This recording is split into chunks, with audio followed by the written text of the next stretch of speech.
taking this course for credit, I'm writing up some exercises and I'll give them to Professor Izumi, who will post them somewhere. Maybe distribute it. All right, so remind you where we were. We'd started with a subfactor. We'd given tower construction, and we've got some EIs.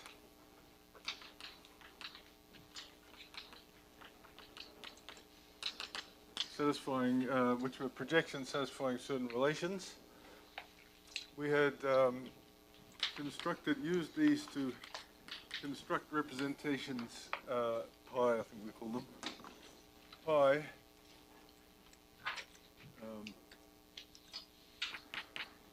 into this algebra.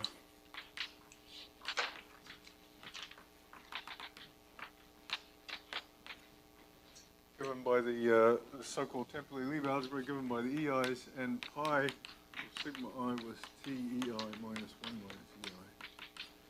T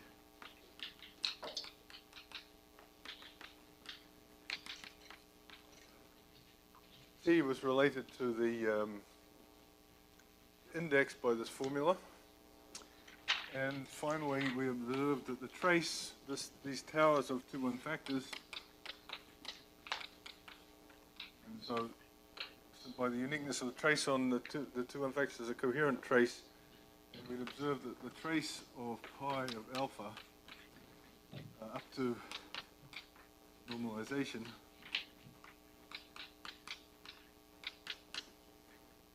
depends only on alpha hat, the closure of the braid, which is a link. And let me remind you that if you have a braid alpha, then its closure, this is alpha hat.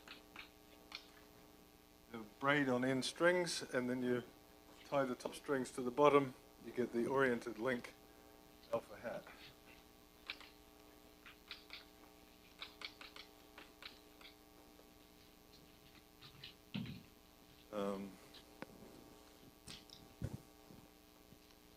Okay.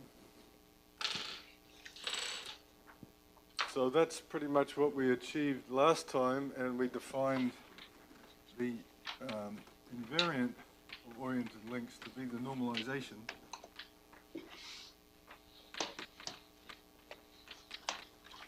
Times the trace of alpha, pi of alpha, where alpha hat is equal to L. So by Alexander's theorem, for every L there exists an alpha, a braid whose closure is that link, and we can define, we know that this trace, if you normalize things right, depends only on alpha hat, so we can define an invariant of links, this formula here. Okay. So that's pretty much where we were at the end of last lecture. Is there any questions on that? All right, so now the first thing I want to do is explore the consequences for this polynomial. I said this basically, the way things work out is rather nice. This is actually a polynomial, essentially in T. I want to explore the consequences of that relation, or which is alternatively the dimension of the algebra generated by 1 and E1 equals 2. If you have a projection, then if you throw in the identity, you have an algebra of exactly dimension 2. And the point is that if you take this element, you can think of that now by this representation of the braid group as sitting inside after pi, as sitting inside the temporally Lieb algebra, so you can square it, or rather you can take its inverse. We can consider the following 3 elements. This is the braid, this is its inverse, and this is the identity. I'm writing my braid sort of horizontally here, just to fool everyone. Actually, maybe I shouldn't do that. It doesn't really cost anything to write it up this way.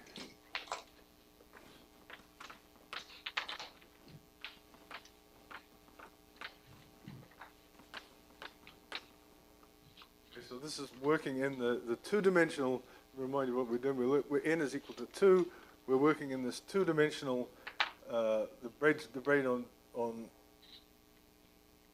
on two strings. Here's one, here's two, here's another. These braids are sitting inside this temporally loop algebra, which is spanned by this EI squared equals EI. So since this is only two-dimensional, these three have to have a linear relation among them. That's all I'm trying to say. So there has to be some linear relation among these three. Then if you do the calculation, remember,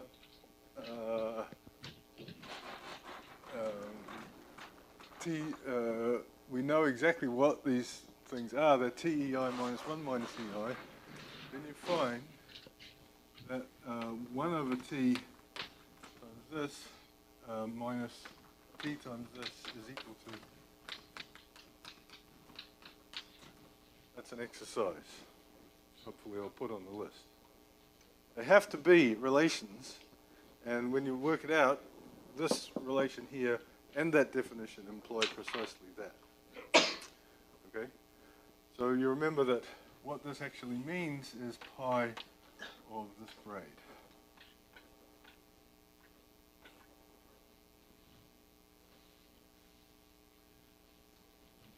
So any questions about what that means? It means in this temporary loop algebra, these elements are related by that relation there. Okay. Now,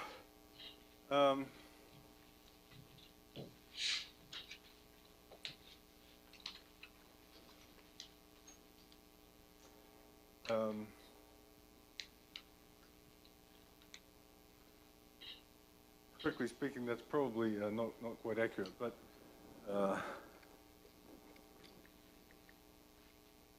okay. So let me say something that is accurate. This may make things a little bit easier to understand anyway.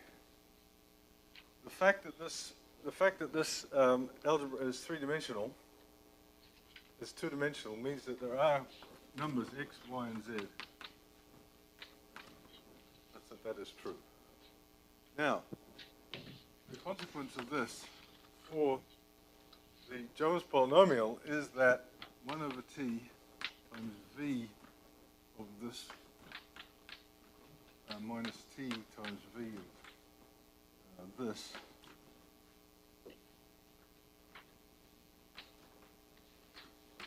equals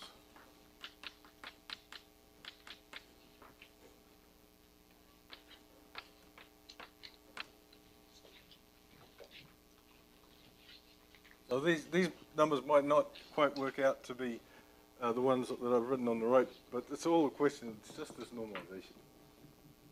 That's really the only difference. So what this means, in fact, is that if you want to calculate the Jones polynomial, you can use this relation. This is a Skein relation. And you can actually use it by an inductive argument to calculate,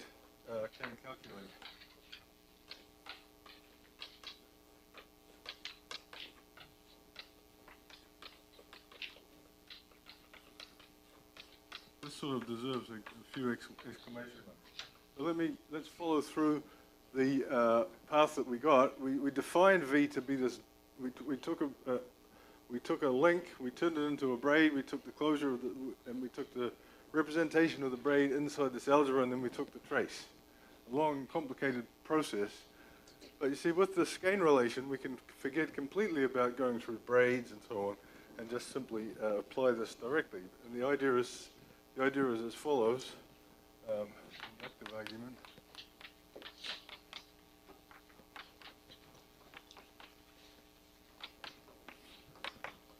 If you take a picture, see, any link can be undone. This is the other Alexander the Great who proved this.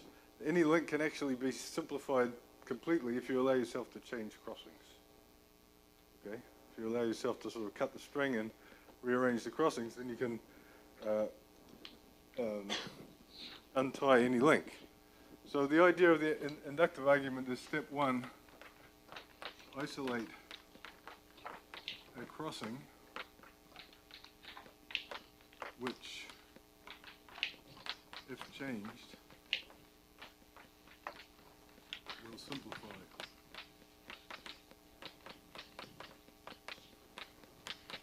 So, once again, we start with an oriented link L. And this oriented link, if you want something to think about, you can choose this one here.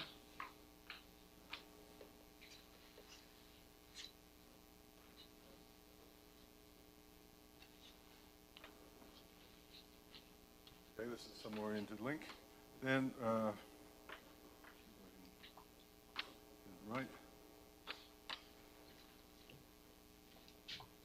Interesting. Link is certainly not the one that I intended to draw, but it'll do.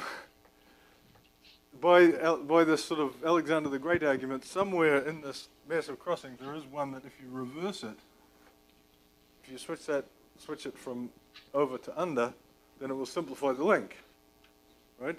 So you take that link and apply this relation at that crossing. Then if this is the crossing that you've chosen, then this here, the link with that crossing reversed, is simpler by choice. Therefore, by induction, you already know V for it. On the right-hand side, the crossing has absolutely disappeared. So it's much simpler. So you certainly know the polynomial for that. So step 2, apply Skein relation.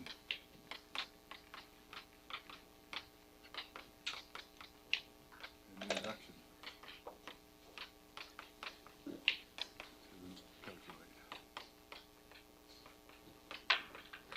So of course, this is a horribly exponential process. You sort of have to know to apply it. You have to know all of the links up to a certain complexity, and then you get the next complexity by having a slightly more complicated thing. But anyway, it's a perfectly fine argument in principle. In practice, it actually works out quite well, because what happens is when you do reverse this crossing here, typically that will really simplify the link a lot more than it looks. So we might even be able to see this happening on this particular link. I think if you reverse this crossing, it looks like there's a huge amount of simplification occurs. This thing comes through and so on. All kinds of things collapse. So in practice, this works extremely well because it just a couple of steps will get you right down to the very simple links. Okay? So this is a way to calculate V. And if you wanted, you could, since it's a way to calculate it, you could also define it in this way. But in order to deduce its existence, it would be quite hard because you would have to show that this procedure, the Skein procedure, is actually gives you a well-defined result. Right, well, now you see, historically things became interesting because Conway, in a famous paper in 1970, had used a very similar formula to calculate the Alexander polynomial.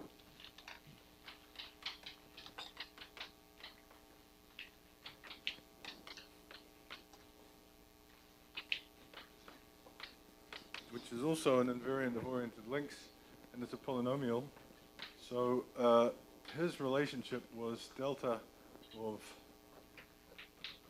this minus delta of this equals root t minus 1 over root t and delta of this.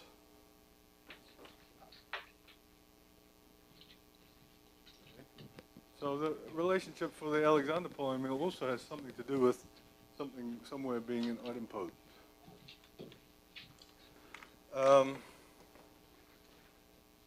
All right, so just to say in passing, the similarity between this relation here and the Conway's relation for the Alexander polynomial allowed people to develop a two-variable generalization of both.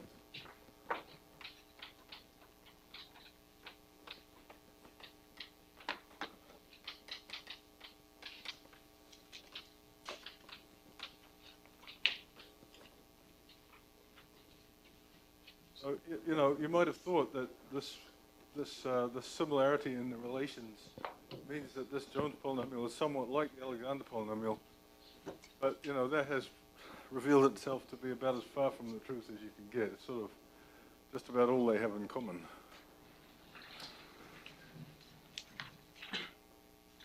So in particular, just expand on that a little bit. Let's just think about Jones and Alexander.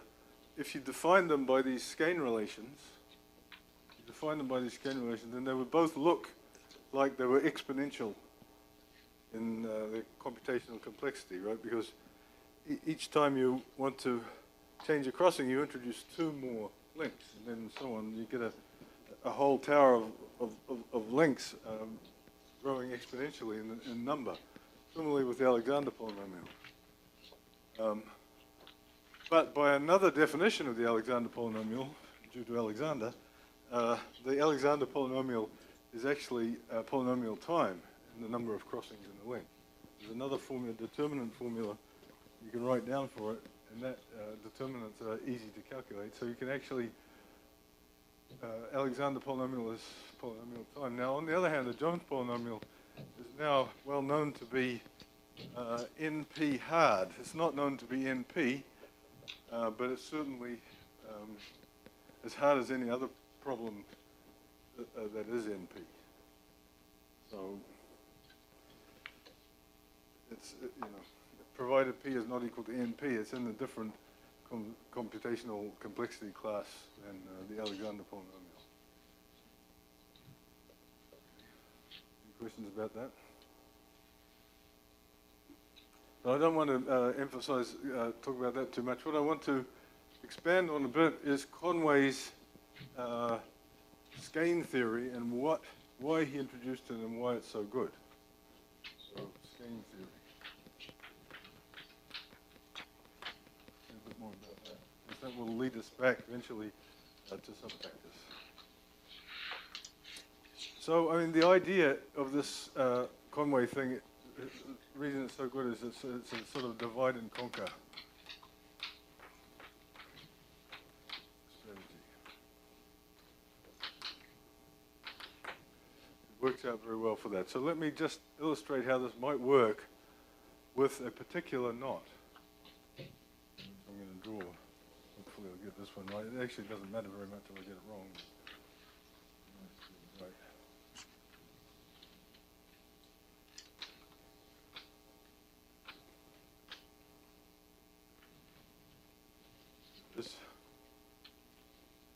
Those knot theorists in the audience will recognize this as the Conway link, Conway knot, which is a close relative of the so-called Kinoshita Terasaka Japanese knot. So anyway, the point about this is that this knot, if you look at it, it sort of decomposes into two chunks. I'll just ignore the orientation for the time being. So it's sort of, well, actually, you could decompose it in lots of ways, but let's say it decomposes into three chunks. This chunk, this chunk, and this chunk.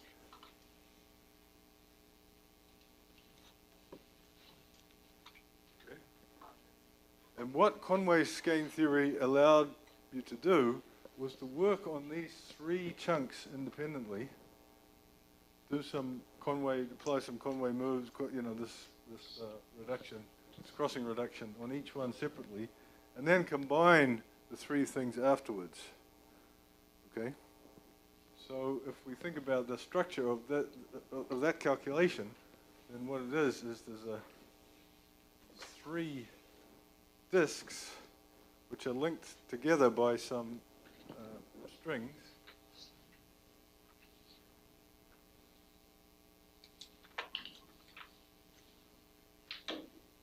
All I'm doing is copying from that picture over there.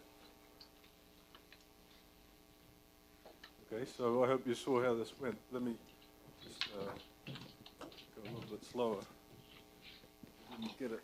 Oh, where these things come from. This was this. This one here was this one here. This one here, that one there. Here, that one there. This one here, that one there. This one here, that one there.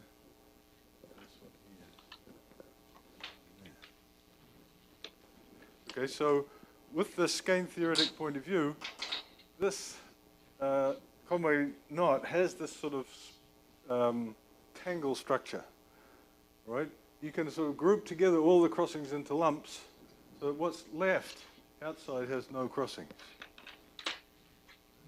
So Conway gave a nice name to these things.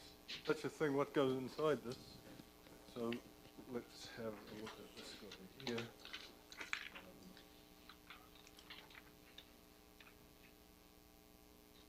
This is getting a bit beyond my fluent drawing capabilities. Up, over, under, down there. Okay, I've just isolated this part. This is called a tangle.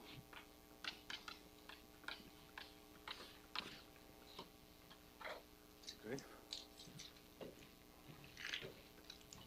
So the idea is that there's some kind of highly non-unique, but people have tried to make it kind of unique. In particular, Bill Thurston did quite a bit of work trying to get some kind of uniqueness into the tangle decomposition of the knot. And it's sort of vaguely related to the decompositions of three manifolds. More than vaguely. This Johansson decomposition and so on.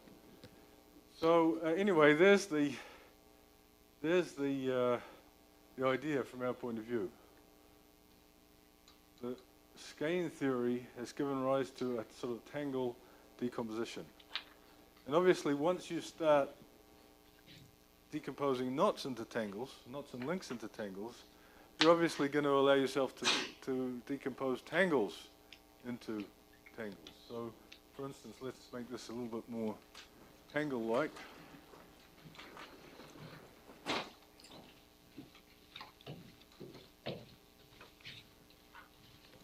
Do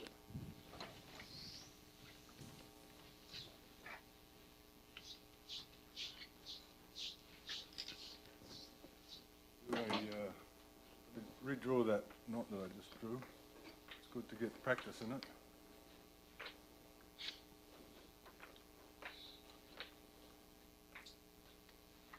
Now I want to make it a tangle of it, so I'm going to put it all inside a big disc. I'm going to chop this off, this off, this off, and this off. Put it all inside a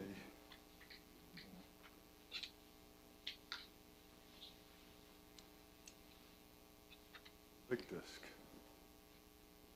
So I sort of want this to be round. I want the strings to meet the boundary transversally.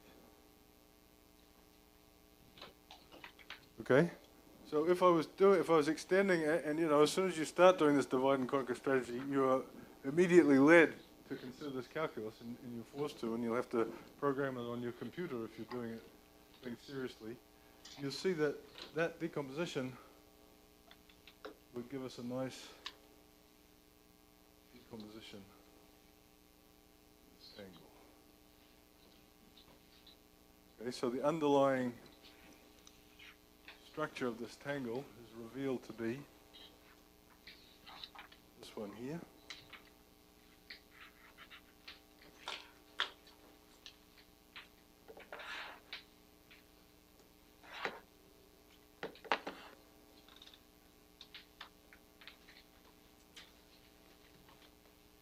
Right. So I've taken this Conway tangle. Remember, this is a tangle. Tangle is just a knot with boundary, if you like. So we started off with a knot with boundary, and then I've decomposed it into all of the knottiness has been collected up into these subtangles. Right, and what's left, I'm going to call a planar tangle.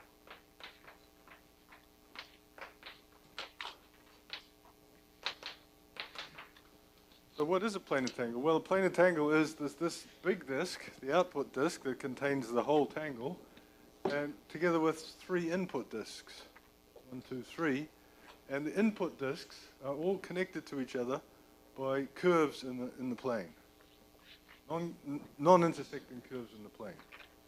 So input and output disks.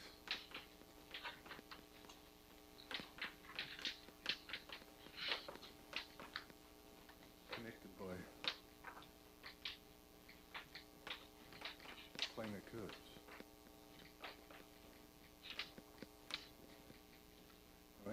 this is what my definition of a planar tangle. It's a input, several input disks, these ones, together with an output disk, which is the thing that will contain the whole tangle. The idea is that this is a structure that you could use to study knots and in general tangles simply by inserting any kind of tangle you like into these disks to give you a Conway tangle. Okay. For some reason, this I have trouble making this pass, but it's a very simple idea. I tried to develop it from scratch and show that it's sort of forced on you. You can take any knot, or in general any tangle, and divide it up in lots of different ways into a network of tangles connected by curves that don't cross. Okay? So this is a concept that is just forced on you if you want to take seriously Conway's calculation of the Alexander polynomial and the corresponding calculation of the Jones polynomial. Right? You could do anything you can do with that Conway could do was immediately available for the Jones polynomial and this Humphrey polynomial generalized. Right. So I've left a few things out. This was my first shot. I need to tell you, put a bit more structure in order to make this work. Okay. And so the first thing, the most obvious thing I've left out is orientations, right? All of this, everything in the Skein theory for Jones, or for Humphrey, or for Alexander, the links were oriented. Everything was oriented. So that means that these tangles at the end have to have some orientation. So if this were oriented, well, anyway, let me not run through it in detail. The point is that it's quite clear that there has to be, all of these strings have to be oriented. So a planar tangle needs to have, as part of its structure, some orientation on the strings. Connected by planar curves, oriented planar curves. So if you orient the strings differently, I mean, you could consider the situation where that one's oriented the opposite way, then you get a different planar tangle. And it will accept different oriented tangles when you put it in. Okay, so that's very easy to imagine. Just take account of the orientation. Another thing that is actually, I guess, even more basic is that there is this obvious cyclic ambiguity here, right? You know, I could, if I wanted to put this tangle in here, then why shouldn't I put it in rotated? And you know, this one has 6 boundary points, so I could rotate it 6 times. And if that happened to be coherent with the orientations, there's total ambiguity on where to put it in. So I need to fix that. And the way that I've discovered over the years to fix that is that on each of the edges of the disks, inside and outside, I make a distinguished edge. So, and I do that simply by putting a $sign there. So that $sign simply means that this edge is distinguished. This edge is distinguished. This one is distinguished. And that one is distinguished. So with that convention, now I can freely glue, provided the orientations work out, I can freely glue these planar tangles one into another. I can either glue a Conway tangle into here in a well-defined way, so where, of course, my Conway tangle itself needs to have a $sign, right? That edge needs to be distinguished. And when I glue, I simply match the distinguished region. So if I wanted to glue this one into this, I would just have to rotate that so that the $signs lined up. You know, probably as I've drawn it, I don't have the right thing. It would not give me this angle. It's easy to get it right. So I put the $sign there, the $sign there.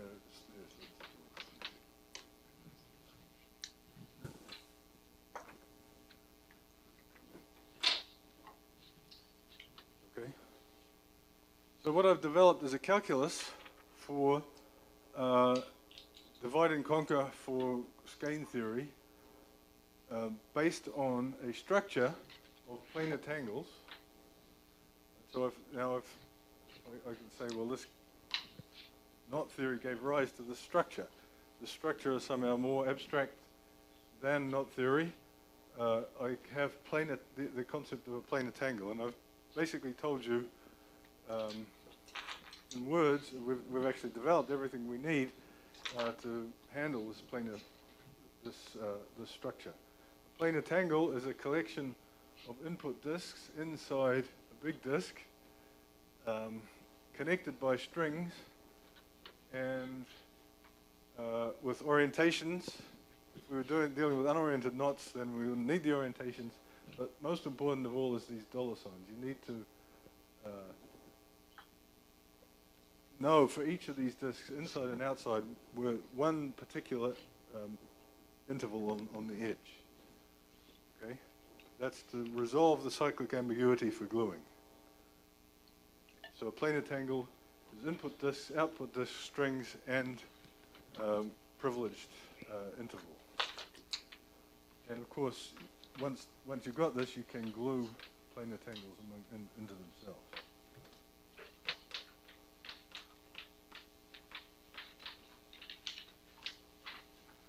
So there's two things we can put inside the disk of a planar tangle. First one is Conway tangles, and we'll end up with a Conway tangle.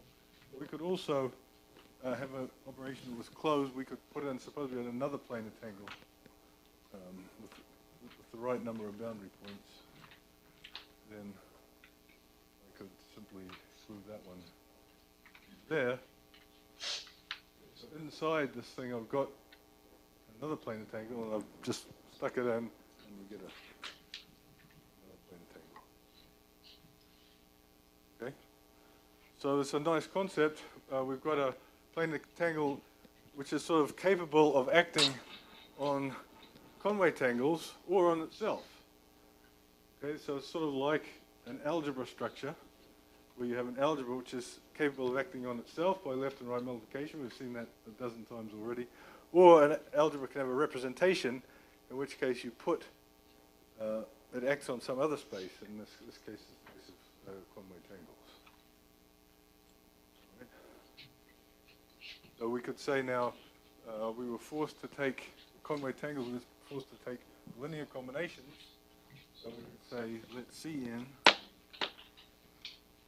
be the vector space spanned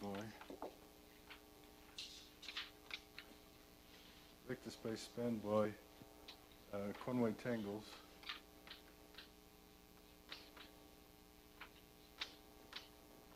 mod isotopy. Isotopy simply means that inside the disk I can sort of push things around and do three-dimensional operations and mod the Skein relation.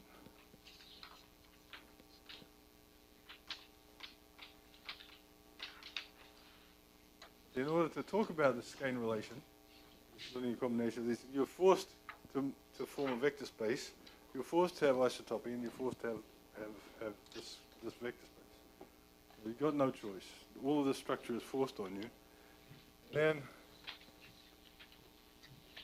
what I've discussed says that the theorem is that Cn, these are an algebra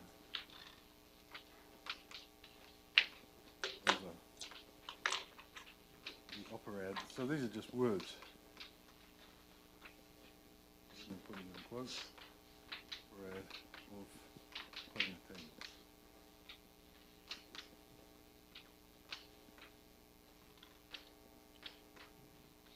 So what do I mean by this? I mean simply I mean what I've said so far. Nothing less, nothing more. The planar tangles can be glued one into the other, and the mathematical structure that expresses that gluing is the word operad. And also, Conway tangles can be inserted into the internal disks of a planar tangle, and the mathematical language for that is to say that they are an algebra over this operator. Yeah. Why do you need a vector space structure? In order to, well, you could get away with something weaker.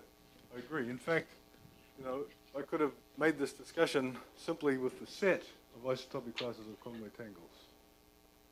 Okay. But if you want to incorporate Skein theory, you need to be able to make sense of this. Okay. So that's where the vector space structure comes in. Good question. Sorry? Cn. N is, there's one, oh, sorry, yes.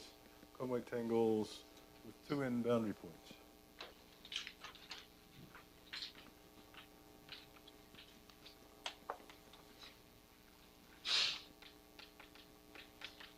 Every time you have a Conway tangle, it has a certain number of boundary points. For instance, that one that I've drawn has 4 boundary points. But it's obvious that in because what goes in must come out, right? The number of boundary points has to be always even. So if we let Cn be the vector space with 2n boundary points, so we would call an n a 2 tangle. This would be a 2 tangle. This would be a 2 tangle. Then Cn is the vector space spanned by Conway tangles with 2n boundary points, modulo isotopy and Skein relation. Okay. Then the assertion of the existence, for instance, of the Alexander polynomial for Conway is that the dimension of C0 is equal to 1.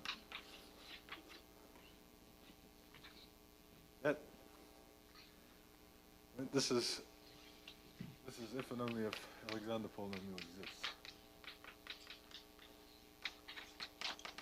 If we'd used the Alexander version, so the one without these two coefficients, then the assertion that the dimension of C0 equals 1 means that given any not is the thing that goes inside C0, no boundary points, then modulo isotopy and the Skein relation, it's got to equal a scalar. Okay?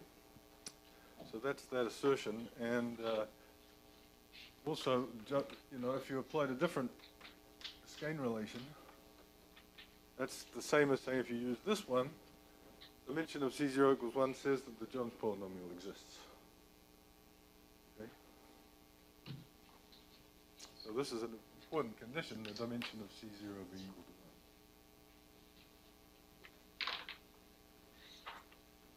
1. Right? So I hope everyone is with me. Let me just summarize what we've done. If we wanted to use Conway's idea of divide and conquer for calculating polynomials, Alexander polynomials, and say we wanted to put it on a computer, then we are forced to introduce this structure of planar tangle and planar algebra with gluing. The gluing is the main operation, so gluing the tangles is important. We are forced to introduce this concept of planar algebra, where there's planar tangles with no crossings in between, and then there's the Conway tangles, which we put inside the internal disks. Okay? Everyone happy with that? It's a simple concept, and you know, it's just follow your nose and you get it from divide and conquer with the Skein theory idea. And as was pointed out by a member of the audience, you could do this in a set theoretic way without having the vector space structure, but in order to, the only reason for the vector space structure was to incorporate the Skein relation. So let's think about what, if you did this and if you didn't quotient out by the Skein relation, then what would dimension of C0 be? Well, it would be infinite, because every single knot up to isotopy would contribute. They would all be linearly independent in C0. So C0, forcing C0 to be equal to 1 is equivalent to the existence of some kind of invariant. Right. Now, I'd like to, having done this sort of extended excursion into knot theory, by the way, if you were the reason I chose this particular knot, just for amusement, is if you calculate the Alexander polynomial of this knot, you get 1. So all kinds of simplifications occur when you do this Skein theory, and it actually ends up being equal to 1. If you wanted to do that calculation, you would be best off to do it by this divide and conquer strategy, rather than just the obviously exponential way of doubling crossings each time. Okay, so now we've had this long excursion away from dot theory. Sorry, away from subfactors. Now I want to hit back towards them. For that, I want to introduce a wonderful example of Skein theory due to Kaufman. I guess unluckily for Lou, this turned out to be more or less equivalent to the Jones polynomial, and it was inspired by the Jones polynomial, but I think when he first discovered this, he thought he had something completely new, but it turned out to be the Jones polynomial in disguise. But it's a beautiful and extremely elementary way of looking at the Jones polynomial. In some sense, not as powerful as the way that we've done, but extremely accessible. So it proceeds by what you might call the ultimate Skein theory. Okay, so first of all, the one difference from what we've said so far is it's going to apply unoriented links. Unoriented.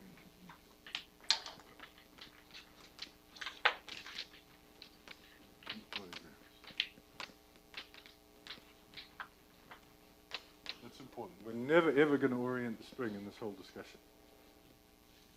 Okay. But it's going to be the most easy Skein theory to actually implement, which, you know, in that, remember, so how did we decide that the Skein relation sufficed to calculate the Jones polynomial? Well, we said somewhere there's a crossing such that if you change it, it simplifies the picture. If you keep on doing that, you're going to get down to the trivial by induction. Right? Well, that is really difficult, and you can imagine implementing that on a computer would be pretty difficult. You would have to define a measure of complexity such that you knew for sure when you changed the crossing you'd actually simplified the complexity. Our intuitive discussion didn't really address that. We just appealed to Alexander the Great. So it's kind of nasty. In practice it works quite well if you do it by hand, but to be systematic it's kind of nasty. Now what Lou came up with was the ultimate Skein theory in which you just get rid of the crossing, bingo, it's gone. So the complexity is reduced, and the complexity is simply the number of crossings that you see. Okay? And his Skein relation was this one.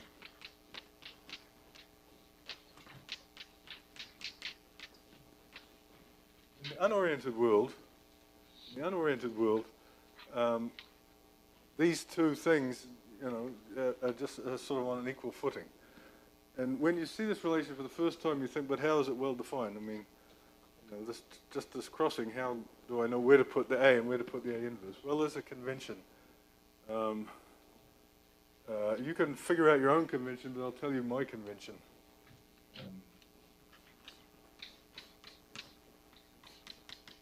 Everything can always...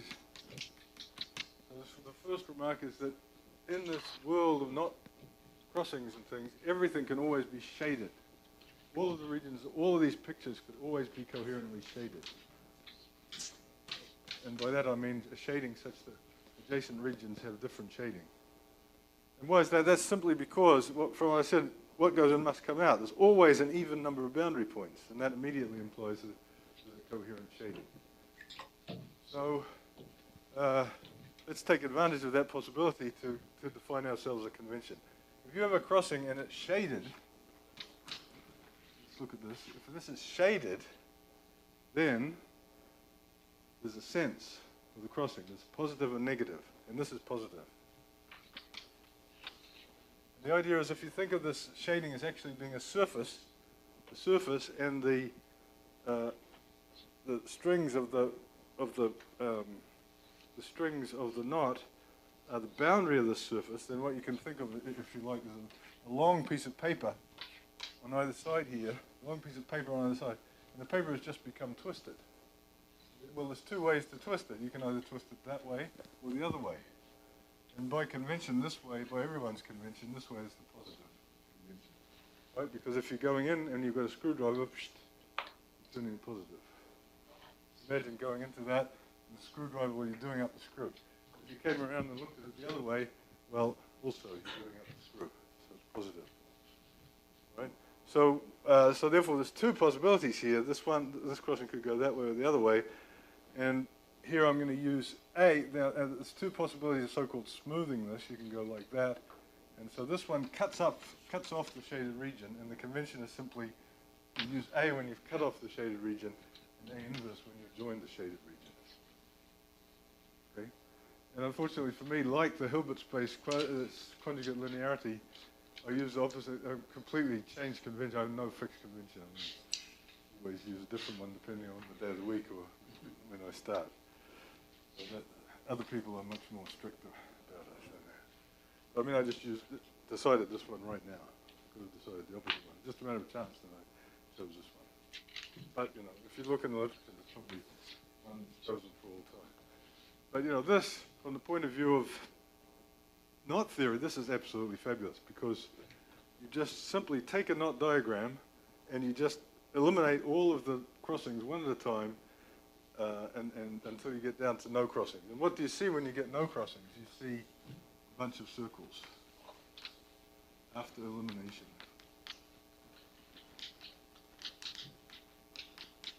Of crossings.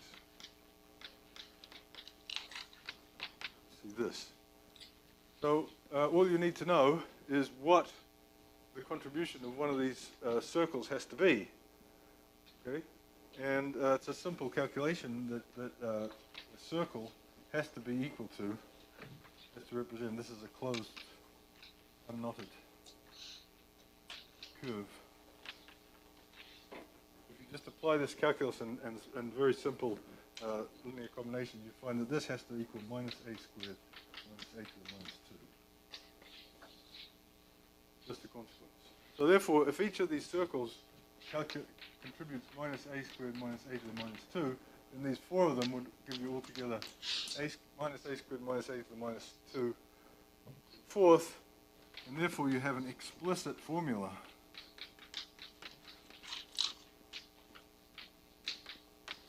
for this Lew's thing, and Lew's thing is called the Kaufman bracket.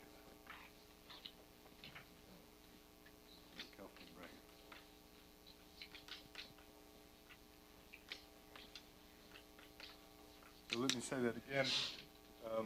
Given a linked diagram, any linked diagram, this time unoriented,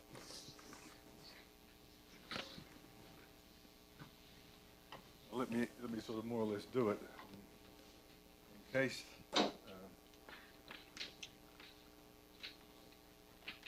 Then this, the Kaufman bracket is a nice notation reminiscent of the Dirac, Bras, and Katz. The Kaufman bracket of this would be equal to, so I'm going to take each of these crossings and I'm going to resolve it according to my Skein rule into 2. So this will be 4 terms, right? There'll be 4 terms. 2 of them coming from here, 2 of them coming from here. Let me start writing them down. According to Lew's notation, the first one, this will be, luckily I've got it right, so this will be A times plus A inverse times this. Now this one has got this resolution. It's the same. Plus A inverse times the other one.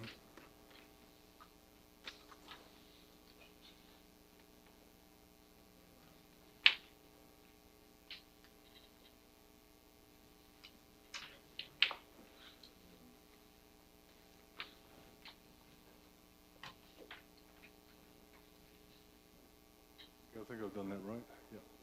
And then to get the whole expression, you simply do apply this here and here, and you get 4 terms. And then you, for each of these closed circles that you get, you just throw in this factor. You get some polynomial. A. Laurent polynomial. That's called the Kaufman bracket.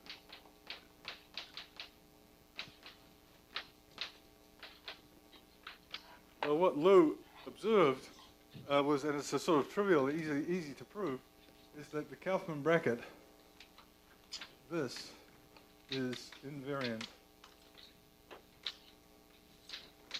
under Reidemeister moves of type 2 and 3. So these are the moves that do this. That's a type 2 Rhodomeister move. We don't have to worry about orientation. And type 3 is this braid thing where we do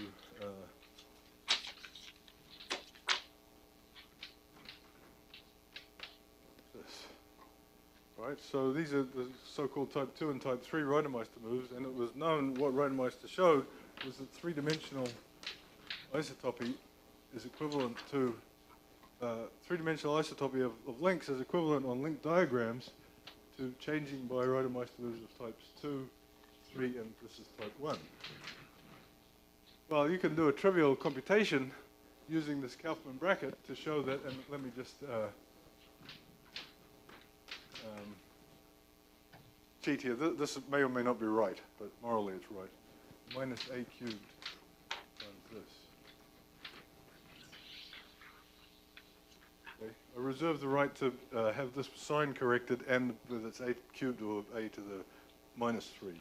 If you reverse this crossing, it would change the a to the minus 3. A to a to the minus 3. So what Lou has done for us is he's defined an invariant of pictures of knots, which is invariant up to types under types 2 and 3, and changes in an extremely simple way under type 1. Okay, so he's got everything there for a knot invariant, except on the nose type 1 invariance. But it's very easy now to go ahead and take care of that type 1 invariance, and you get a version of the Jones polynomial. So if you add an orientation,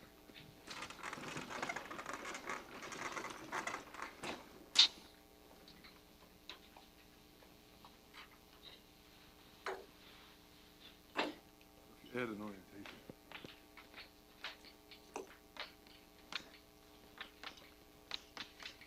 get that the Kaufman bracket of a link diagram is oriented, is a to some power, which you can write down explicitly, the Jones polynomial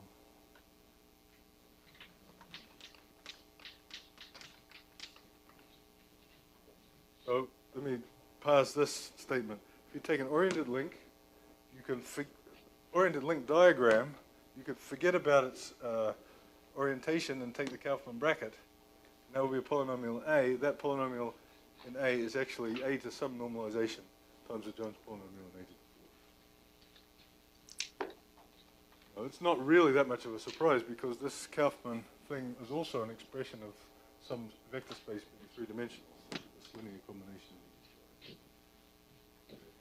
So what this means, reversing the logic here, this means that the Kaufman bracket is a fabulous tool for calculating the Jones polynomial in a very explicit way. Not necessarily any better, any quicker, but very, very explicit. You can just write it out as a simple linear combination of 2 to the n terms, which is the power of a times the power of minus a squared minus a to the minus 2. And this gets to be called delta. So from now on,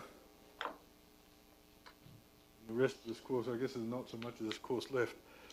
Delta is going to mean this value of a circle, minus a squared minus a to the minus 2.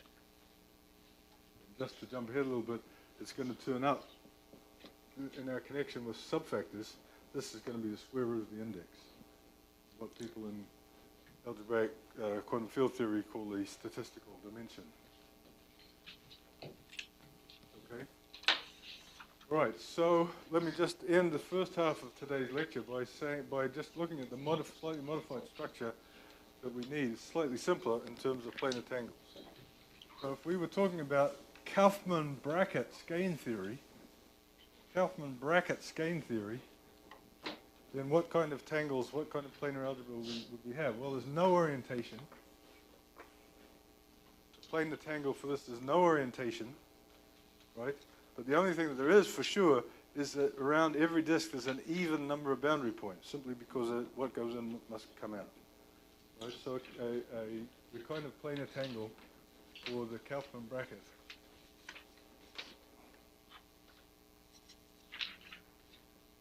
would be one like that, where we have to give ourselves a dollar sign. And the dollar signs just resolve the cyclic ambiguity for for the gluing. So that's what a Kaufman planar Kaufman. You could say this is a Kaufman planar tangle. It's the same as the oriented one, but we've forgotten the orientation.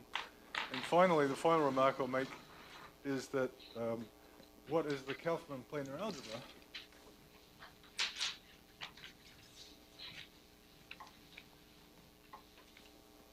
Kaufman planar algebra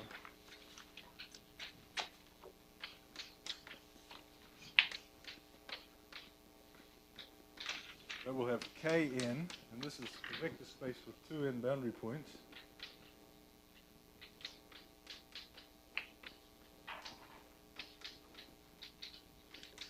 Okay, so we define it just as we did for Conway theory. We take linear combinations of pictures, modulo, now slightly different. It's modulo only the type 2 and type 3 Reidemeister moves. So this is linear combinations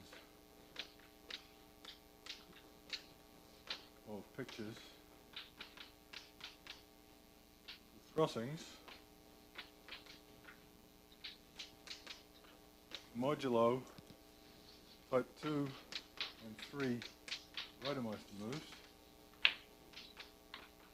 and Kaufman and this.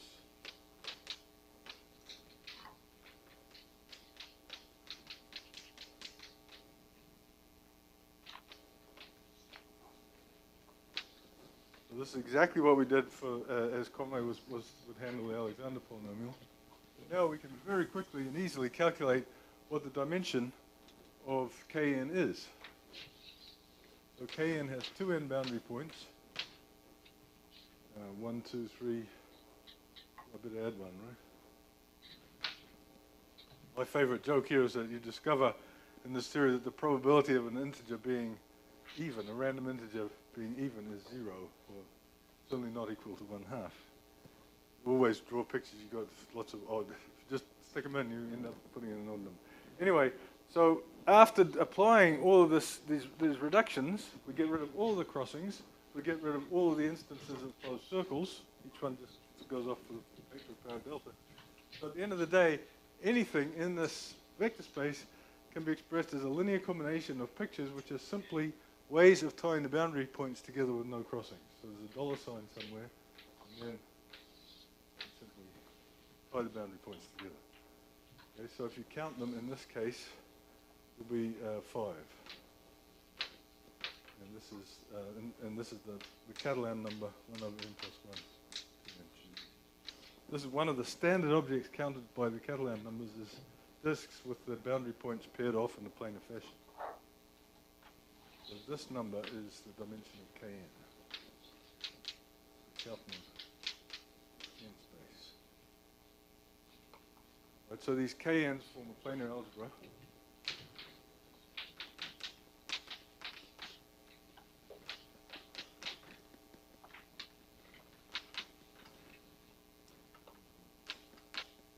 Over the Kaufman planar operator.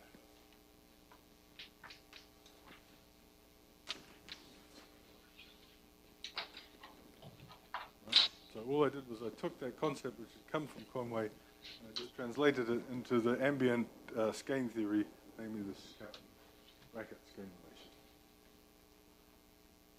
So we immediately have available a very simple divide and conquer tool and formalism which makes working with the Jones polynomial or the Kaufman bracket transparent, elementary, and easily implemented on a computer.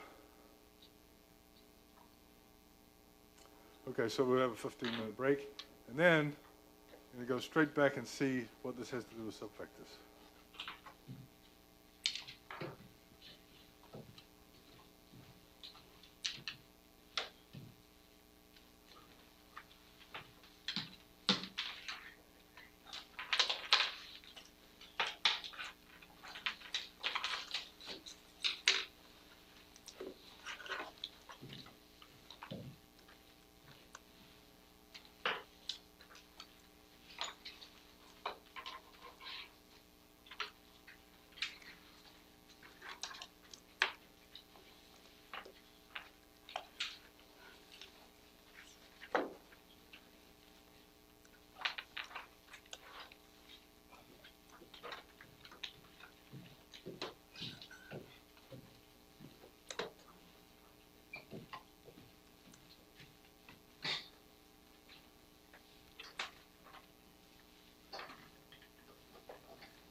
All right, so I want to get straight back to subfactors as quickly as possible after venturing into this topology territory.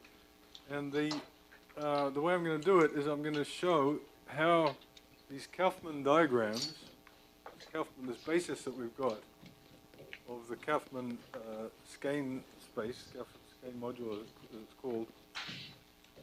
Actually, one of the remarkable things in Lou's original paper was that they give a beautiful and simple way of visualizing and manipulating these EI relations. So let me remind you, subfactors gave us these EIs, and we had EI squared equals EI, EI EJ equals EJ EI, 1 minus J equals 2, EI plus minus 1, EI equals tau EI.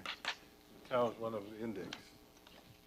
All right, now we're going to take, the idea is very simple and was sort of staring Lou in the face, of course, is that we're going to take Kaufman diagrams, but we're going to think of them as in a sort of braidy way. We're going to make them look as much like possible as braids. So this means that we're going to take one of these diagrams, which initially had a circle with some number of boundary points with a dollar sign there.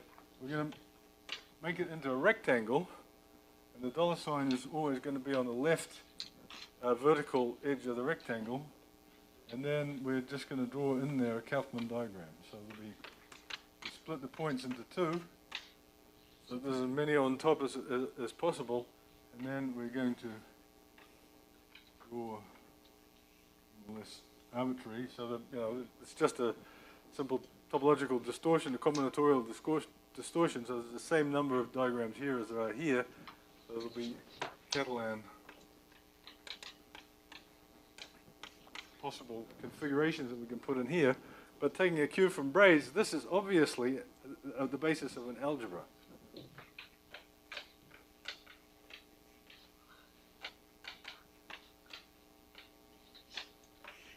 And we can think of this algebra in two ways. We can just think of it as like stacking of braids.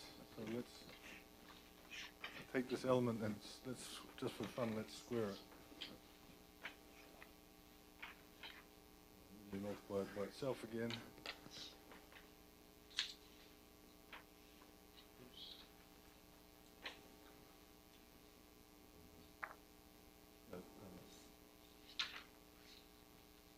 Right, and then we remove the middle bar, and this becomes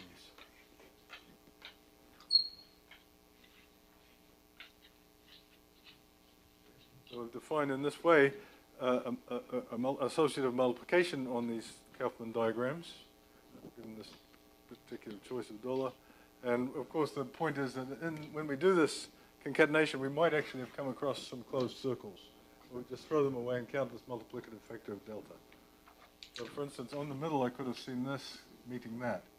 We just throw those away and count delta, as we saw with the Kaufman bracket. So we get an algebra. And let me just say in passing, a more savant way of defining it would be to say that, go back to the planar algebra picture, and the dollar signs here.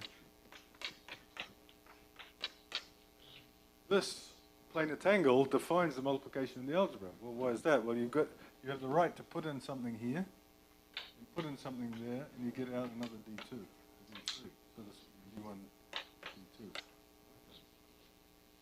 So we've taken this algebra structure and we've interpreted it simply as the property or the existence of a certain planar tangle in the Kaufman planar operator. So to say bars and so on is a very physical picture, or to say take this element of the operator is actually completely equivalent. It's sort of interesting in that when you take this point of view, you see, well, these planar algebras are actually going to have lots and lots of different algebra structures, because you could imagine other tangles that have similar things. But anyway, coming back to the road to subfactors, there's obvious generators corresponding to the braid groups of this algebra, where you simply, all of the strings go down except between the I and I plus 1th element, where they're like that. and I plus 1. And we're going to call this E sub I. And we do the calculation about what sort of relations they satisfy.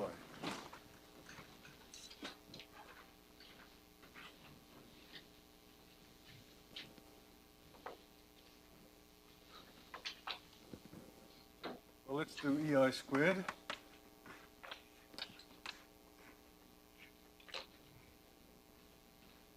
So let me forget the boundaries for a second. So if I square that, what happens? I multiply by another one on the top. And I get delta times EI. Right? Let me do EI plus 1. EI plus 1. And EI.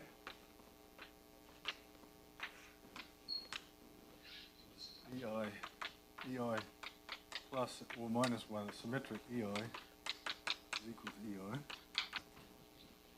Finally, it's completely obvious that EI EJ equals EJ EI 5 minus J is equal to 2. Okay, so look at that. That's fantastic. We have produced in this Kaufman diagrammatics some very concrete elements, natural basis elements, satisfying these subfactor temporally relations.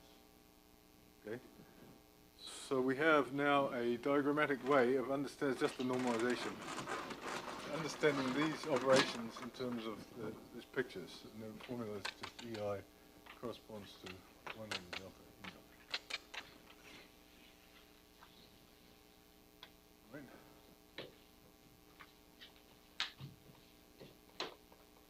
So this suggests that maybe these planar tangles have something to do with subfactors.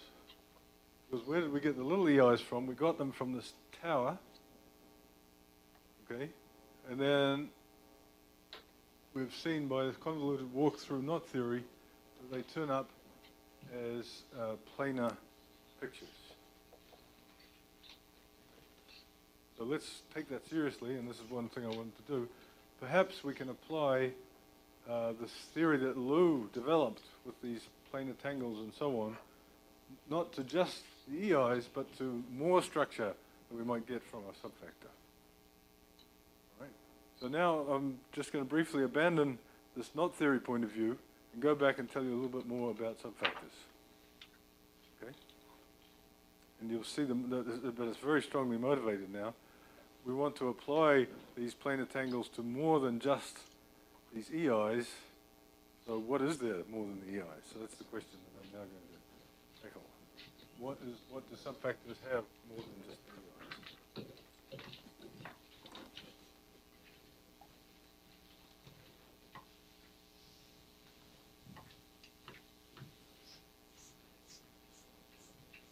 So now we're going to have a fairly extended subfactor period.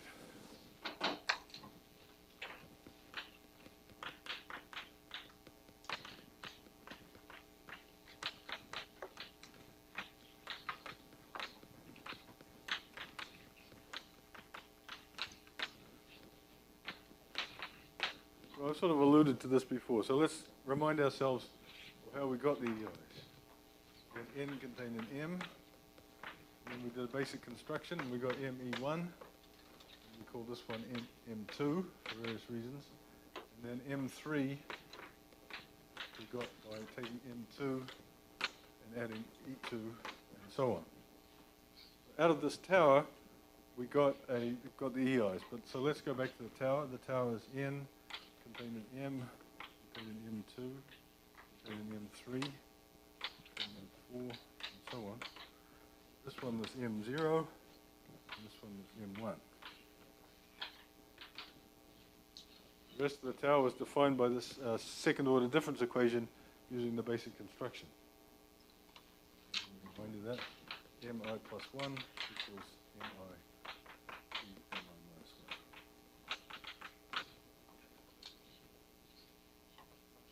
1. Okay? Now, all we've extracted from this so far was just the EIs. We said, oh, we've got these EIs, let's play with them. That gave us a proof of these restriction on the index values. It gave us a knot polynomial. It gave us, and we interpreted it all with this Kaufman diagrammatics and so on. But it was very wasteful. It was very wasteful. Much more information here than just the EIs. So let's see what there is.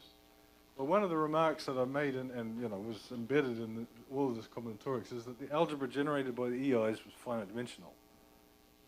Algebra E1 up to En is finite dimensional.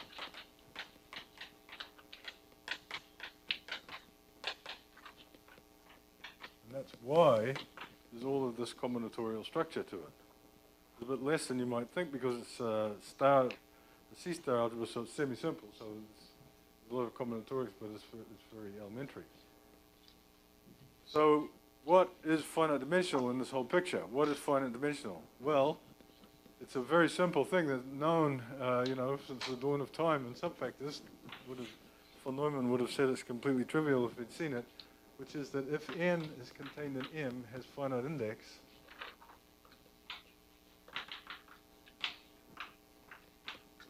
this implies that the dimension of n prime intersect M is less than infinity. Okay, so when we did this tower, this one had a certain index, this had the same index, this had the same index, same index. So the index of this in this is just this first index to the power of 4. Right, this one squared, cubed, to the power of 4. So in fact, all of these inclusions in the tower have finite index. So therefore, the n prime, the following things have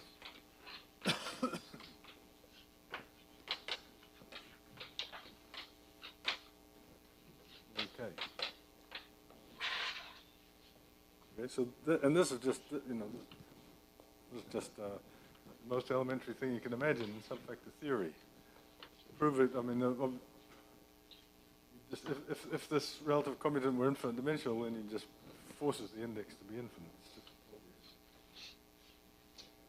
So, I mean, in group theory, you know, just does have to be infinitely many cosets. So this is a sort of a priori reason. You don't have to do any combinatorics of counting words on the EIs. You immediately conclude that this is finite dimensional because it's contained in this. EIs, this contains E1, E2 up to EK minus 1.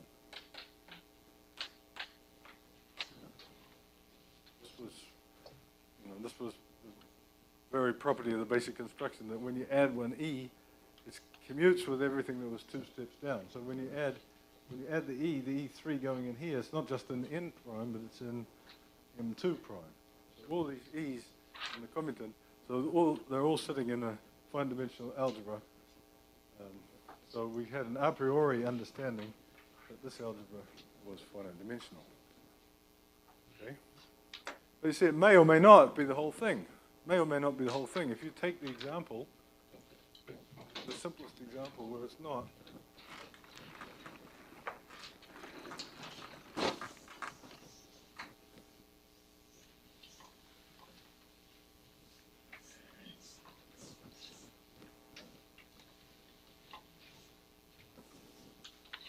so example,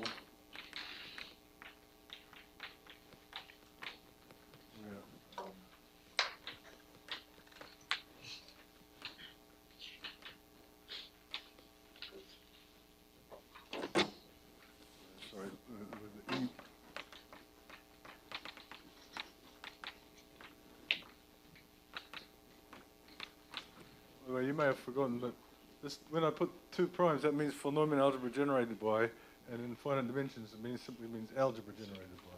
So the algebra generated by this is not, it's strictly okay. Okay. As soon as we've got an example of this, we'll see that we will have been wasteful. Let me remind you, all we've done up until now is just take the EIs and look at them. But there's this possibly bigger finite dimensional algebra, which is around, which is available. So let's go to the non-trivial example where n is the fixed points for finite group action. This is the Galois theory example.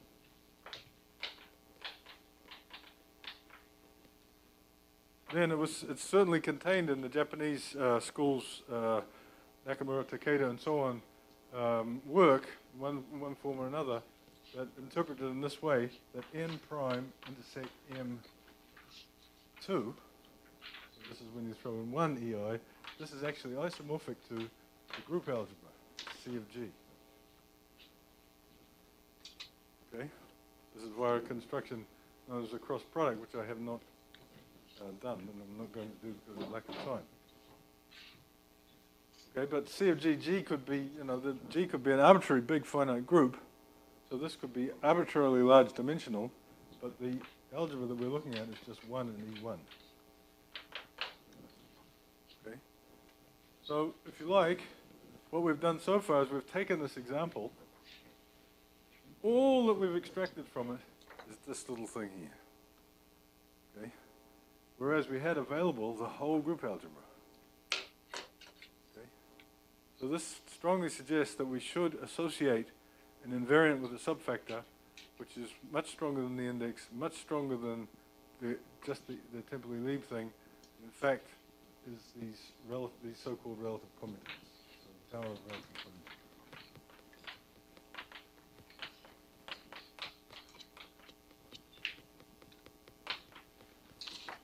Now, if you express it in terms of bimodules and so on, this has a very homological flavor. So let's just not go there.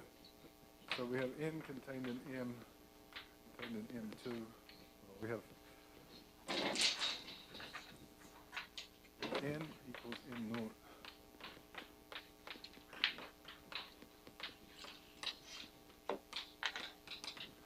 Then we're going to define the tower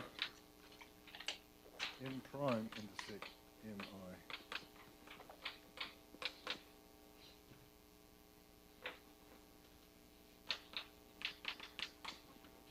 And for algebraists who still haven't got used to this prime sign, we would say that this is the centralizer in mi of n.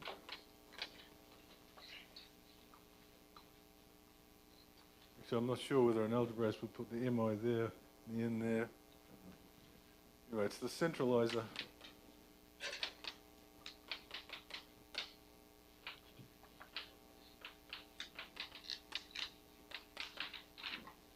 This notation for the same thing. Anyway, it's a tower. Obviously, each one is included in the next one, but this is finite dimensional. So this is finite dimensional.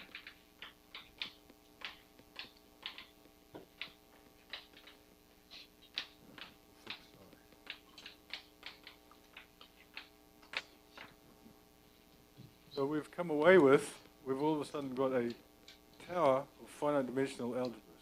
The dimension is going to be growing as I tends to infinity. It obviously contains a canonical copy of these EIs.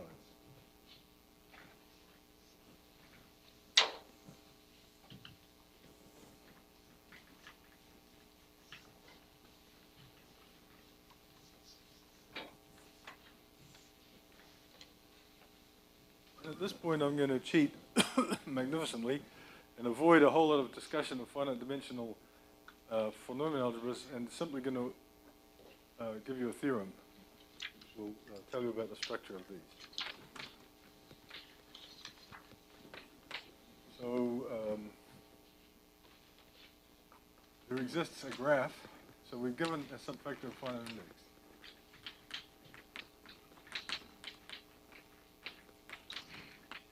There exists a pointed graph gamma star. So it's a graph in the usual sense of graph theory, and star is a privileged vertex of it, so that we can actually identify this algebra n prime intersect mi. It's isomorphic as a star algebra.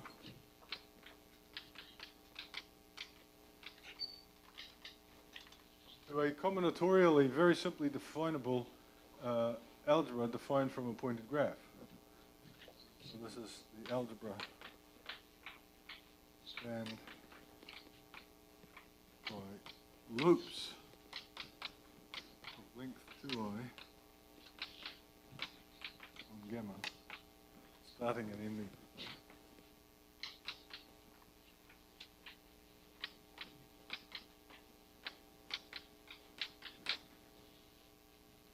So what do I mean by, how does that become an algebra? Well, first of all, it becomes a star algebra.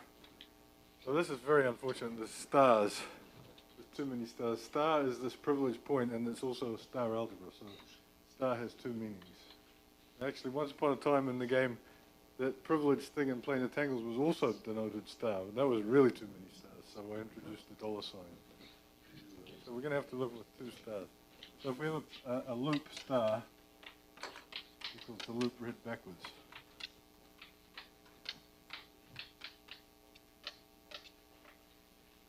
So if you have some graph like this, I should actually say it's a pointed bipartite graph.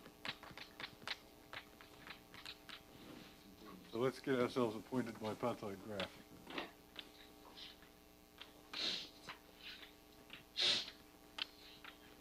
There's a nice pointed bipartite graph with that star. Then a loop.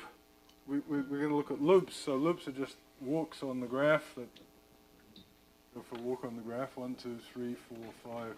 They're necessarily of even length, right, because of bipartite. So length 2i is necessary. You won't get any of any modeling. And in order to multiply them, you simply do the following. You think of one loop, here's star, and here's another one. So this loop goes off to some point, halfway through, halfway point, and then it comes back. And then you have another one, which goes to its halfway point. So this is loop 1. This is loop 2. And you say that almost always this product is going to be 0. It's only going to be non-zero if the second half of loop 1 is equal to the first half of loop 2.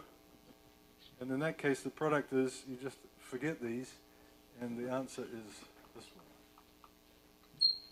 0 was, let me write this in a fancy way, is the Kronecker delta of the blue paths times what you would get by concatenating the yellow paths. So if the two blue halves are equal, then the halfway points are necessarily equal. So I just go out along the first loop and then back along the second loop. That's a manifestly associative operation. It's exactly matrix multiplication if the graph happens to be this graph here. These are matrix units for the algebra. These loops are matrix units for the algebra. Okay, so this is a very simple combinatorial construction, very well known in semi-simple algebra, rediscovered every 10 years or so and called someone's name. People have associated with this. Anyway, I'll get into that. But anyway, the point is that there is this graph, and the algebra n prime and sec mi is this very concrete algebra of linear combinations of loops. So this graph gets a name. It's an invariant of the subfactor. It's obviously unique, and it's called the principal graph.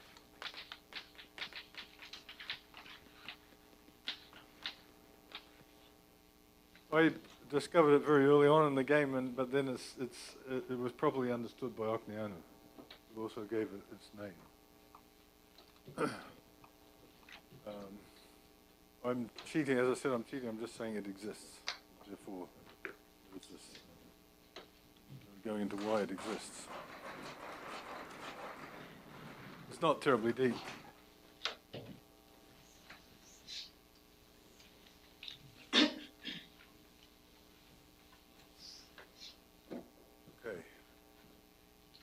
So that's one thing. So we better have some examples right away.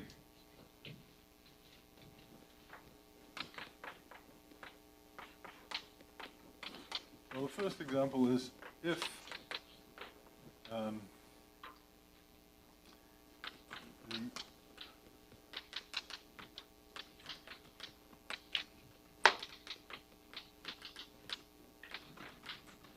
been stressing that the interest of what we're doing is that there's much more available from a subfactor than just the EIs, but we should know what's going on if there isn't. So let's suppose that that this is true, that there's nothing, that these relative commutants, this tower of relative commutants, this sort of homological derived tower, is nothing more than just the EIs. Okay? And we better know what the graph is in this case. And this is an exercise that can actually be done. Is that the graph is following.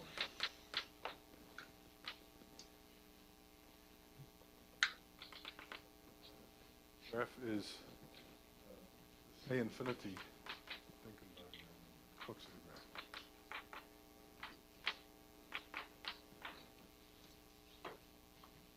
Well, in fact, the story is slightly more interesting than that. This is the case if the index is bigger than 4. And if the index is 4 cos squared pi over n,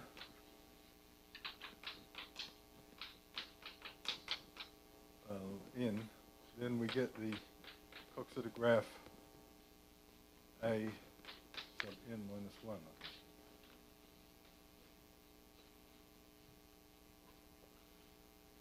So there's two regimes, as we expect with subfactors, the regime less than 4 and regime bigger than 4. They're all related to these A n Coxeter graphs. If the index is bigger than 4, we get the A infinity Coxeter graph, but if it's less than 4, we get truncations of it. We get these A n minus 1. So we immediately see, as I said, this is a calculation that one could do without all that much difficulty. And we immediately see that there is a dichotomy into gamma finite and gamma infinite,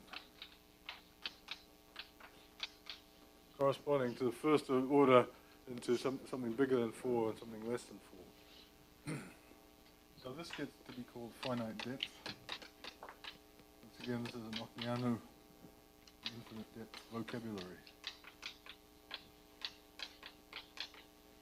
It may have been Okeanu and myself. We had a discussion about that name. Anyway, that's the name that has come to be associated with it.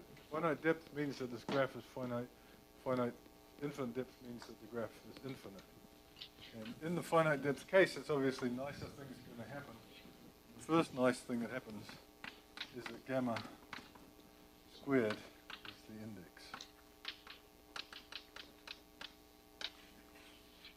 Gamma, this principal graph,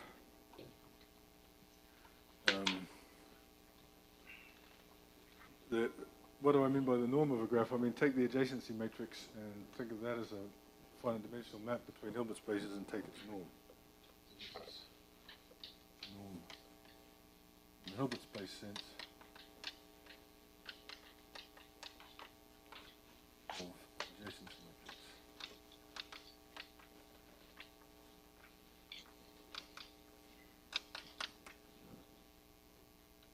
Sort of, one thing that it determines, of course, is the asymptotic dimension of these n prime intersect mi. Another way to get the index is to say how fast does the dimension of n prime intersect mi grow? Well, it grows asymptotically, like some number to the power of I, and that number is the index, and that's easily derivable from this thing here by counting paths. So, any questions about that? Yeah. Infinity graph means vertex is infinity. Vertex is right. In the Oh yeah, I didn't say it. There's always only finitely many edges between any two vertices. Edge is also infinity. Yeah. It's always connected. It's always connected. Yeah. So maybe it's connected. Between two vertex, there are infinity edge. Between two vertices, there's only finitely many edges. Connected, locally finite. So I'm just so used to it, I forget that people even think about other graphs. Actually, the connectedness is interesting because that has to do with it being a factor. we were doing this theory and we were not dealing with factors, then we would have principal graphs that are not connected. Excuse me. This theory calls for two answer factors. Yeah. Any version of type 3? Yeah, sure. There's the same thing in type 3. I mean, the reason I haven't done type 3 is that we haven't really discussed type 3 factors at all. The reason for that is simply that no time. I was ridiculously ambitious in what I wanted to cover in this course. It's really, at least to actually do, even without the details, it's a semester-long course, right? Even with not proving any theorems, just explaining everything would be a full semester-long course.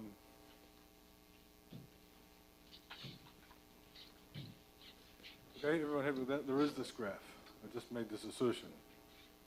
And, you know, it's a combinatorial object, so it's going to play a big role. So let me just say a few examples of what the graph can be.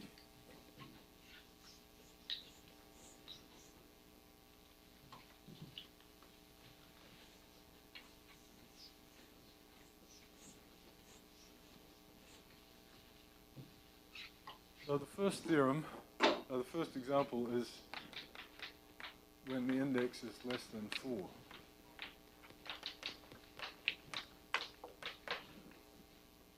Right, so there the principal graph has to be a graph, gamma, whose norm squared is less than or equal to 4.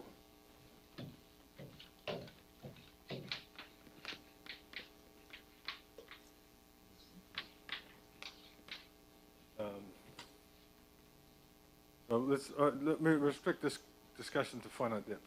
So I'm assuming everything is finite depth. Then we've got a finite graph whose norm squared of the adjacency matrix is less than 4.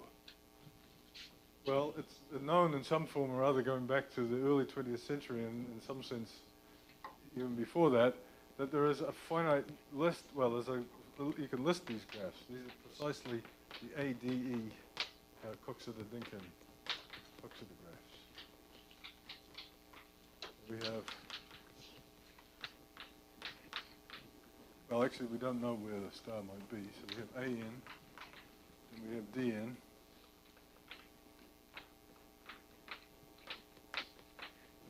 And we have E6, E7,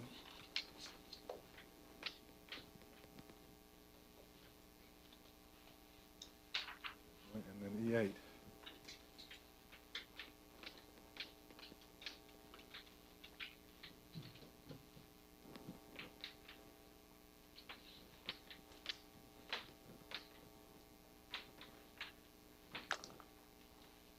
Right, so even knowing absolutely no polynomial algebras at all, just from this statement, we can conclude that the principal graph for an index 4 subfactor has to be one of these. Okay? Great. Answering the question before you even know what the question is. Well, it's a theorem due to Ocneanu that because for me was and remains one of the big surprises about the subject is that not all of these occur. So, in fact, not all the DNs occur, only the even DNs occur. Only E6 and E8 occur. No E7. And the star, moreover, the star is restricted to be this form. So, but it's also part of the theorem. Now there's several proofs. I have one. Izumi and Kawaigashi have one. Ocneanu presumably has one, but we've never seen it. That all of these exist.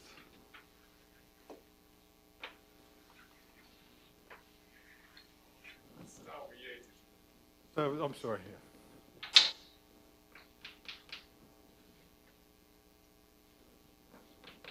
The star, so the star has to be as far as possible from the scene of the action. So there we go. That's the sort of surprising and fascinating answer for index less than 4. For index equal to 4, index equal to 4, well, then it also, goes back to Coxeter and company and graph, it's easy to see from graph theory and root systems that in fact these are they have to be extended Coxeter graphs. And just to cut through the A2n, it has to be bipartite. So A2n twiddle is just you have a circle of these things. And star can be any of them. But here now we have the dn's all exist.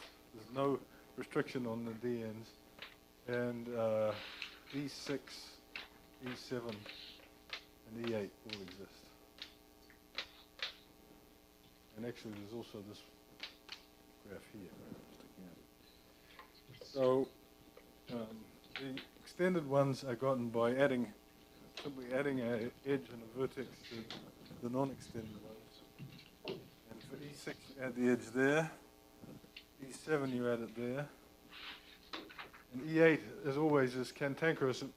These ones symmetrize the Dinkin diagram, and these ones make it as asymmetric as possible. So you add the vertex there. And for dn's, you add another one there. The an's go in the circle. Right. So that's the list now of all, unlike index less than 4, they all occur. So that's the list for index less than 4. And I'd just like to, I'm not going to go in this direction at all because I have another program to work on. I'll just say that what happens in index bigger than 4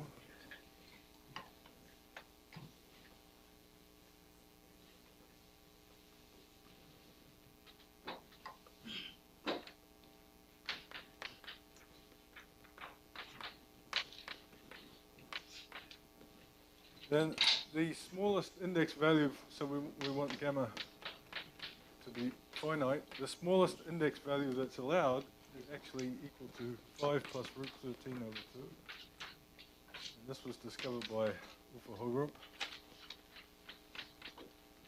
And there are two subfactors having this index. One has principal graph.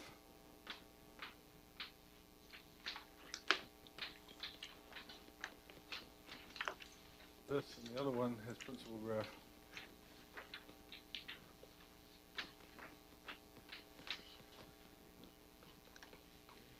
Two subfactors.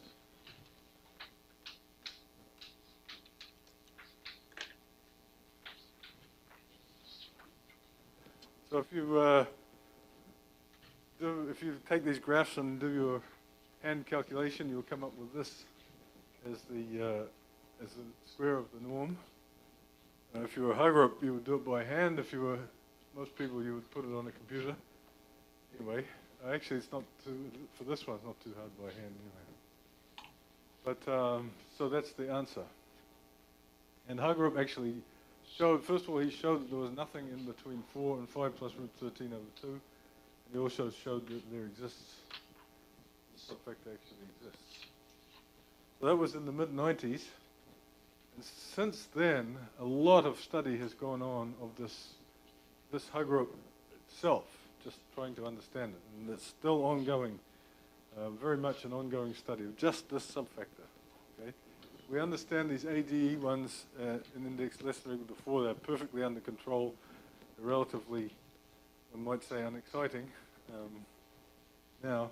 But this guy remains at the center of subfactor theory.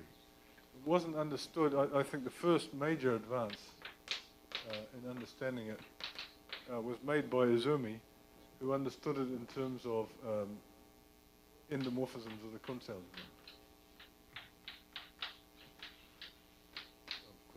Now these are terms that I'm not going into, but let me just say that he introduced, so as I said, this was Hogerup's original construction was very combinatorial. He basically, if you like, he took the algebra, a way to say this, he took the algebra of paths on this, the algebra of loops on this graph and just exhibited by hand a subfactor in both of these cases. But Izumi introduced a very cunning a totally original, new way of looking at it and constructing this algebra. And then later on, using my planar algebra tools, a student of mine, Emily Peters, managed to actually push through a different program using planar algebras.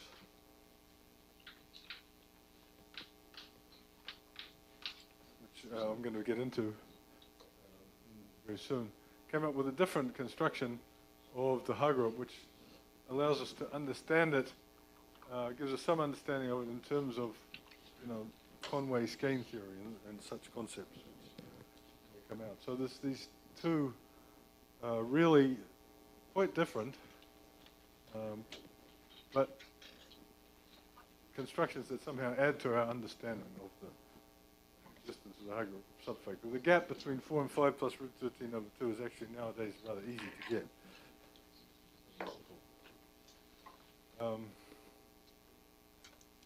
Okay, so that's just a very introduction of a quite big ongoing subject in which a lot of people are involved. The Izumi tool and the planar algebra tool are both used as much as possible, and other tools, some things coming from number theory and so on, part of a large project aimed at building up, going beyond index 4 as far as possible with this method.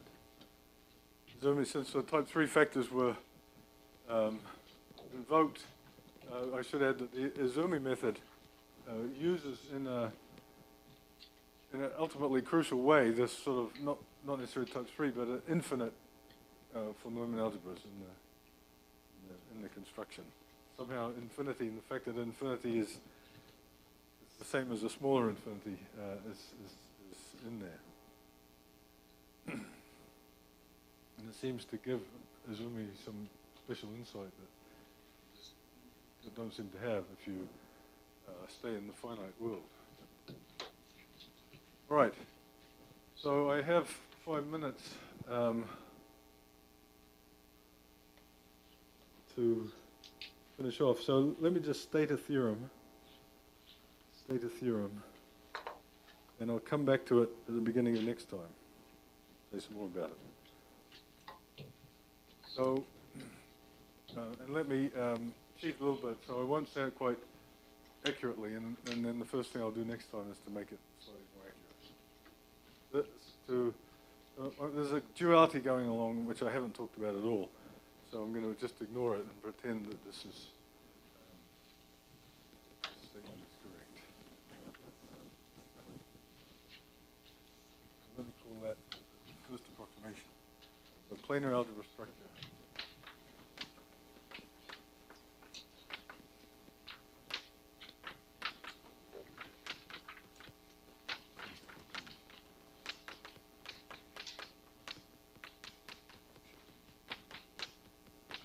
What I'm going to say is actually wrong, but although it is correct for certain subfactors. So the theorem is wrong, but the n prime intersect mi form a planar algebra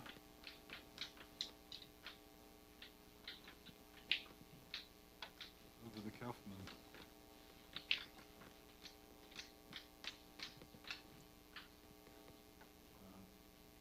operator.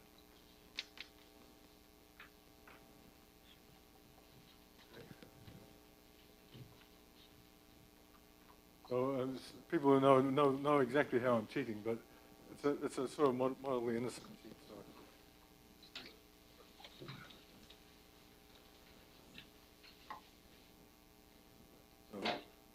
I'll say wrong, but correct it next time.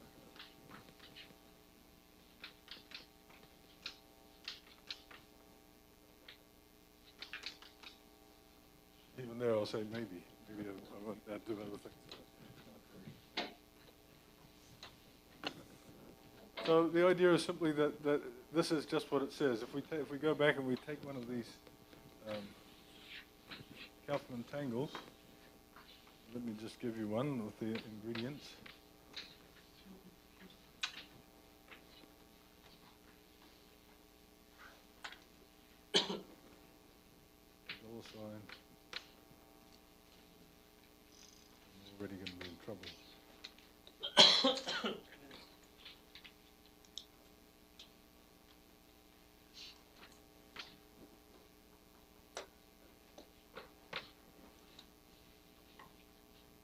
then this theorem says that I can put with the dimension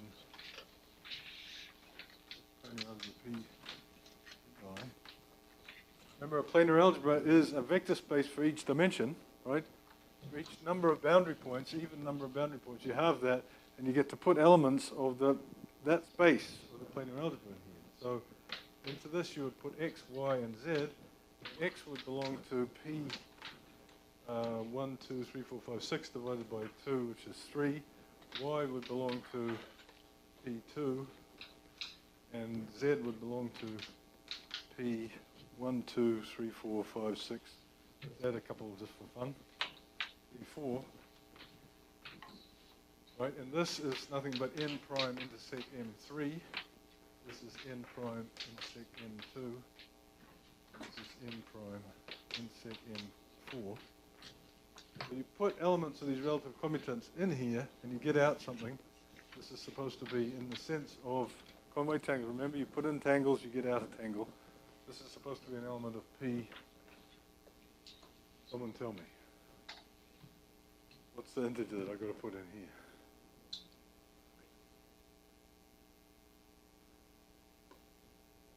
Hopefully not everyone's asleep.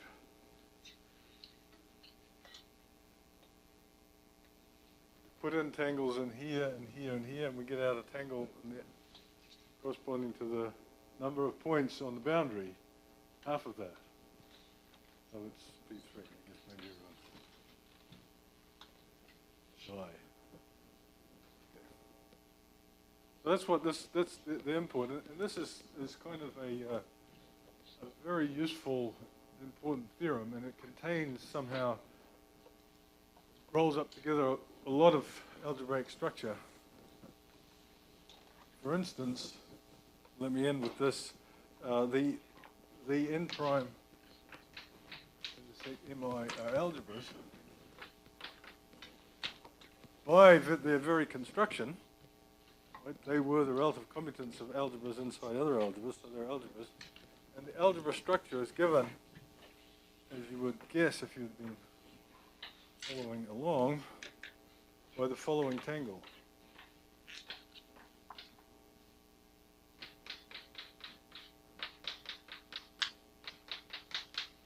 We have this n strings here, n boundary points. So this particular tangle allows you to put an element in here, and an element there, and you get out AB. So, and you can also see the EIs. The EIs are the Kaufman pictures, and so on. So this theorem realizes the dream that we had after the interval. The dream that we had was to try to extend the Kaufman and knot theory calculus, Kaufman-Conway knot theory calculus, to all of an arbitrary subfactor. And we've done it. That's this theorem. So it's kind of, it's to be expected to be quite a useful in practice and in theory tool for studying subfactors. And now we have this completely different picture of the subfactor as being these sort of objects with sticks coming out of them, which you can put in these diagrams, and then modulo some Skein relations, where the Skein relations are now going to be much more general than the Skein relations in knot theory. Okay. So next time, since it's the last lecture, I'm just going to, I have a goal that I want to get up to some, 2015 work. This is still really back in the 20th century. Just leaving the 20th century, but so I'm going to skip a lot of the discussion of this. I'm going to come back and talk about this theorem once again, but then I'm going to talk a bit about planar algebras and get into situation where we can get unitary representations of these Thompson groups of piecewise linear homeomorphisms, and sort of back to knot theory. We can actually represent all knots and links by these piecewise linear homeomorphisms of the interval. Round off the course. So we've done pretty much everything I plan to do except type 3. So unfortunately, the result of this lack of time is that I haven't been able to present Izumi's work, but you have Izumi right here, who can tell you about his wonderful work, and you should ask him to. I bet he's never even given a course on this Kuntz algebra approach. Never given a course. You should all get hold of him and say, you have to give us a course on the Kuntz algebra approach to subfactors. Right, so see you on Friday.